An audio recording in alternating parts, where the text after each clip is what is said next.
Challenging भी है BJP के लिए, क्योंकि इतना करप्शन किया उन्होंने। 40% की जो घर घर के अंदर बात पहुंच गई है, ये ऐसी बात ऐसे नहीं पहुंचती है। करप्शन तो हर जगह होता है, तो 40% करप्शन जब इतना ज़्यादा हुआ तब जाके हर घर में ये बात पहुंच गई। और बाकी आप देखिए पीएम साहब और अमित शाह जी डेरा डाले हुए हैं, अप एंड डाउन कर रहे हैं। तो आप सोच सकते हैं कि अप एंड डाउन करने नौबत क्यों आती है। प्रधानमंत्री जी का पद और गृह मंत्री का पद ऐसा होता है, पूरे देश के लिए होता है। हम देख रहे हैं कि वो चुनाव उनके लिए सब कुछ है, गवर्नेंस सब कुछ नहीं है। इसीलिए हालात खराब है देश के अंदर, महंगाई बढ़ती जा रही है, युवा में आक्रोश भयंकर है। राहुल गांधी की जो यात्रा थी, भारत जोड़ो यात्रा, वो 4 मुद्दे थे: महंगाई का, बेरोजगारी का, नॉन वायलेंस का, और अमीर गरीब की खाई बढ़ गई है, बढ़ती जा रही है। क्या सरकार की जिम्मेदारी नहीं है दोनों की, या पूरे सरकार की? इन मुद्दों पे ध्यान दें, महंगाई कम कैसे हो। नंबर 2, बेरोजगारी इतना विस्फोटक है कि आप हम कल्पना नहीं कर सकते हैं। अगर 75% युवा इस देश में हुए हैं, उनकी आकांक्षाएं बहुत ज़्यादा, अपेक्षा है सरकार से, पर आप देखते हैं कि ना नौकरी है, ना कोई रोजगार है, सरकारी गैर सरकारी। वो बड़ा मुद्दा देश के अंदर। फिर उन्हीं में से एंटी सोशल एलिमेंट बनते हैं कि डकैती हो रही है, आत्महत्याएं हो रही है बच्चों की भी कई जगह पर, फ्रस्ट्रेशन के अंदर। ये तमाम घटनाएं जो हो रही है, ड्रग्स फैल रहा है देश के अंदर। तो सरकार के लिए ये भी महत्व रखता है कि कैसे हम गवर्नेंस करें जिससे कि युवा पीढ़ी जो कल के भारत का निर्माण करने वाली है, वो ह्यूमन रिसोर्स होता है, ह्यूमन रिसोर्स, उसका विशेष ध्यान रखें।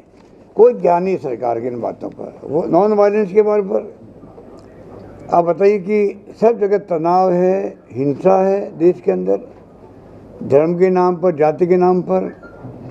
पत्रकार, साहित्यकार या लेखक अगर वो खिलाफ लिख दे आर्टिकल भी, तो आप जेल जाओ, आप देशद्रोही हो।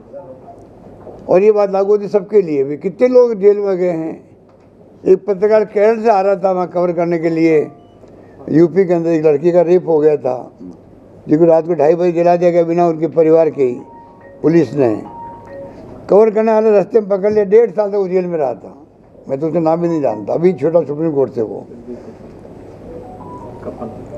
क्या सिद्दीक कपल नहीं, वो जो गाँव का नाम हाथरस, आपको मालूम होगा हाथरस का केस तो बड़ा संगीन आता है।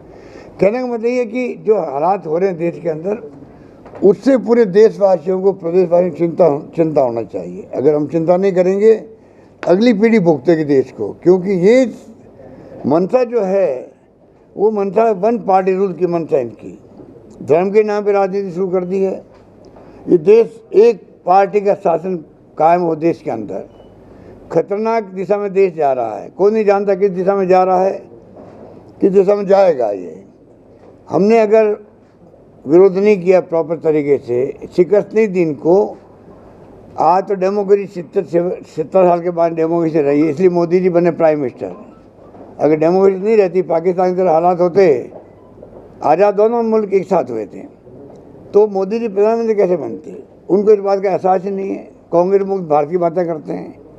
तमाम विपक्षी पार्टियों के नेताओं कहते हैं सब करप्ट लोगों की गैंग बन गई है। क्या ये शोभा देता प्रधानमंत्री के मुंह से कि तमाम पॉलिटिकल पार्टियों के मुखिया जो है, अगर तमाम पॉलिटिकल पार्टी एकजुट होती है तो ये गैंग बन गई, इनकी करप्ट लोगों की गैंग बन गई है। ये जो हालात बन रहे हैं देश के अंदर, लोकतंत्र कमज़ोर हो रहा है, संविधान की धज्जियां उड़ रही है, ये हमारे लिए चिंता का विषय होना चाहिए। अभी जो मैंने कहा, मोदी जी आप और अमित शाह जी को मैं चैलेंज देता हूँ, आप ऐसा करो जहाँ सरकारें बीजेपी की है और जहाँ सरकारें 3 जगह कांग्रेस की है, आप उनको कंपेयर कर लीजिए। गवर्नेंस कहाँ अच्छी हो रही है, गवर्नेंस कहाँ अच्छी हो रही है। एक नमूना आपका कर्नाटक ही है। जहाँ जहाँ की सरकारें, वहाँ इतना भयंकर करप्शन बढ़ गया है। ये चाल चरित्र चेहरा उसकी बात करते थे, ये ज़िंदगी भर करते रहे, यहाँ तक पहुँचे तब तक। अब इनका चाल भी बदल गई, चेहरा बदल गया, और चरित्र बदल गया है, इतना भयंकर करप्शन हो रहा है। किसी को पूछ लीजिए, उद्यमी को बता देगा आपको कि किस प्रकार से करप्शन बढ़ा है।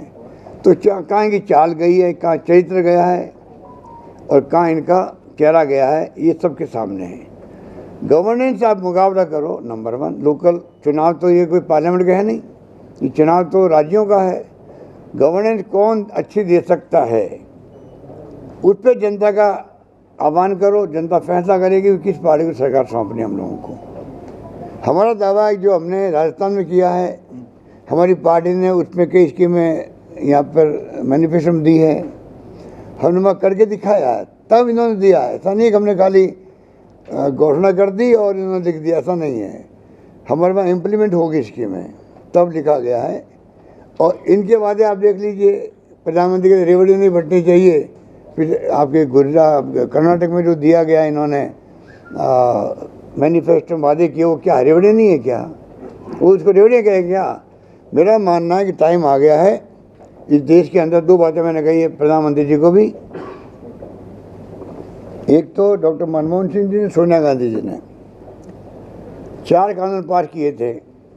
आज़ादी के बाद में पहली बार किसी सरकार ने, यूपी गवर्नमेंट ने कानून बना के अधिकार दिए देश की जनता को पार्लियामेंट से। Number 1 RTI, number 2 RTE, right to education, number 3 खाद्य सुरक्षा का, फूड सिक्योरिटी, 2 रुपये किलो गेहूँ, 3 रुपये किलो चावल। ये कोई मामूली बात नहीं है।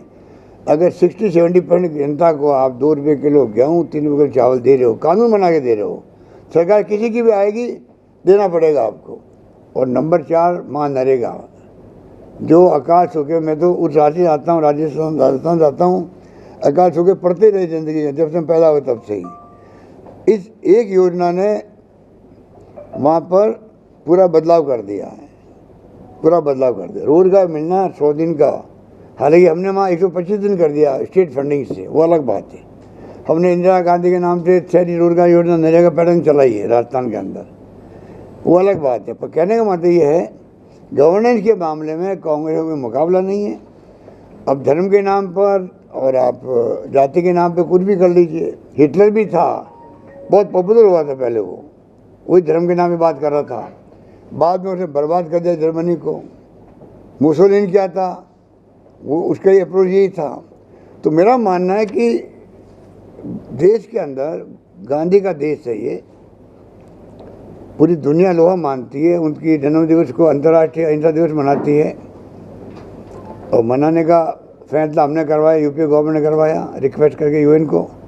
हमें गर्व होना चाहिए कि हमारे यहाँ पर सबसे बड़ा लोकतंत्र का मुल्क है दुनिया का, दुनिया लोहा मानती है। मैंने मोदी जी को कहा अभी एक प्रोग्राम में, मोदी जी आप जब जाते हो दुनिया में, आप कहते हो बहुत सम्मान होता है। क्यों होता है? दुनिया जानते है कि आप गांधी के देश से आए हो, आप वहाँ से आए हो जहाँ लोकतंत्र मजबूत बना 70 साल के अंदर। इंदिरा गांधी चुनाव हार गई थी, 1 सेकंड नहीं लगा मुरारी भाई देसाई की सत्ता सौंप दी। कितनी घटना ऐसी हुई है। ये देश हमारा मजबूत है लोकतंत्र के रूप से, उसको बचाए रखें हम सब लोग, ये हमारी सबसे बड़ी ड्यूटी होनी चाहिए, मेरा मानना है। बाकी तो हम कई उतनी कम बातें हैं, मैंने कहा आपसे मैं शेयर करूं कुछ बातों को।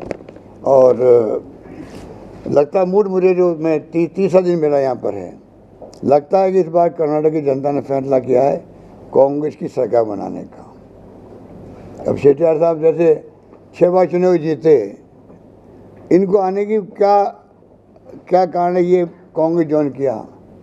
बीजेपी और RSS के बैग कांग्रेस ज्वाइन करे, मैं समझता हूँ कि आप सोच सकते हो किन परिस्थिति में इनके दिल में क्या गुजरी होगी कि इनको पार्टी ज्वाइन करनी पड़ी है, आप सोच सकते हैं। Welcome to K-Mall, a premium project by Kaleen Group. K-Mall is in the heart of Kolkata's electronic, garment and lifestyle hub, Khidirpur.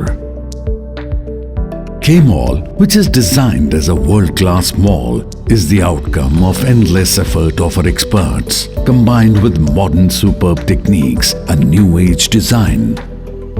Book now